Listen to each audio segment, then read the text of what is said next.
I've changed the theme slightly.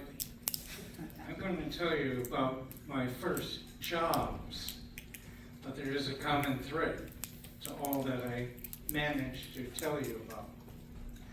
My first job was doing artwork, mostly cartoons, giant size, in the hallways of my elementary school. Didn't get paid much.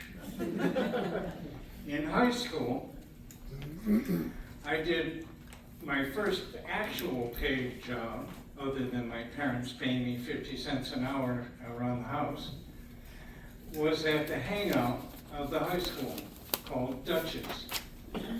I did cartoon posters on that cardboard that you get in the dried shirts from the cleaners.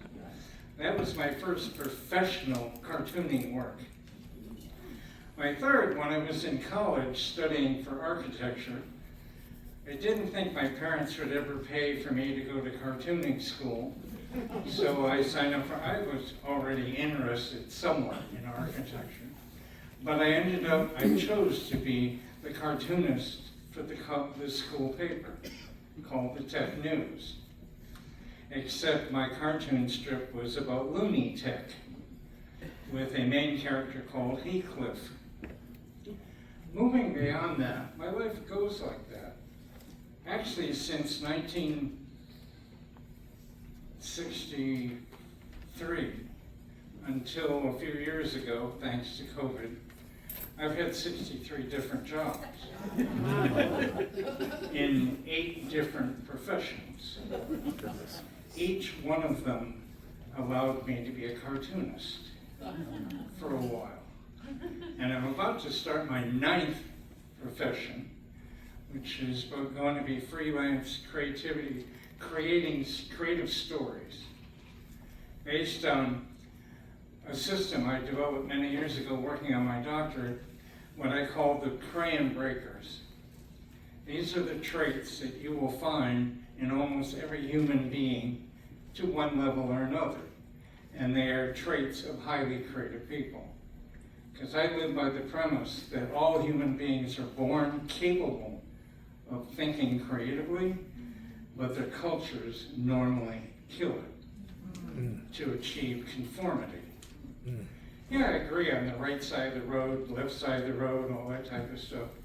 Except I know when I'm in Massachusetts, chances are they don't know what the damn white yellow line means anyway. So you never know. Sticking back to the first job. I wanted to be, as she mentioned, a cartoonist, but I learned about this thing about creating drawings for books. And I've actually done 2 in my life. One for an Australian speaker friend of mine, and one for a South African speaker who attended one of my cartoon teaching classes in South Africa. She married a friend of mine from the Netherlands, and that's where she lives now. So I've actually done what I told her I wanted to do as my dream job, but never full time. But as I said, going through the different professions and different times in my life, here in Athens, we came with the intent that my late wife would get a job as a counselor. We had both finished master's degree in guidance and counseling in Florida, but she couldn't find a job. One of the deans actually foolishly told her, I'm only interviewing you because the Board of Regents requires that I interview 3 people.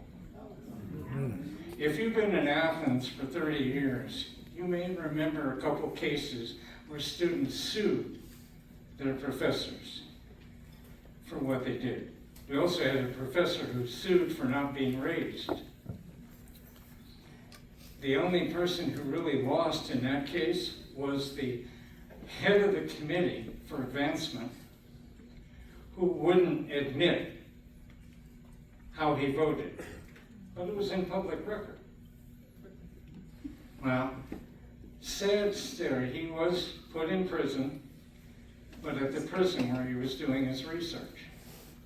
So instead of being there for 2 or 3 days a month, he He was now there for 30 days a month doing his research. So he actually got paid for being in prison. I'm not expecting that to now flip over. I must be speaking much faster than I thought I normally do. Anyway, I have questions of you. Do you remember your first job? Yeah. Did it affect your eventual career? No. Yes. Sometimes it does, sometimes it doesn't. As I said, when I restructured this at 5 o'clock this morning, instead of being the negative one, that might have touched on certain negative things when I was a pain in the ass teenager. But my father's way of solution to that was he paid me 50 cents an hour to do whatever my mother needed done in the house. I've laid asphalt tile, I've washed windows. I've never washed a window in my house. By the way, if you know a window washer, let me know. They're almost getting to the point they look like marble. Sunlight does come through, but not as bright as I'd like it to be. All kidding aside, rethink this topic, as all the other topics that are selected for the Rabbit Box from month to month. What was your first job? Was it a key piece to your puzzle of your life? Because I look at my life as a giant jigsaw puzzle that's been made up of 100 different puzzles. And I don't have the boxes anymore.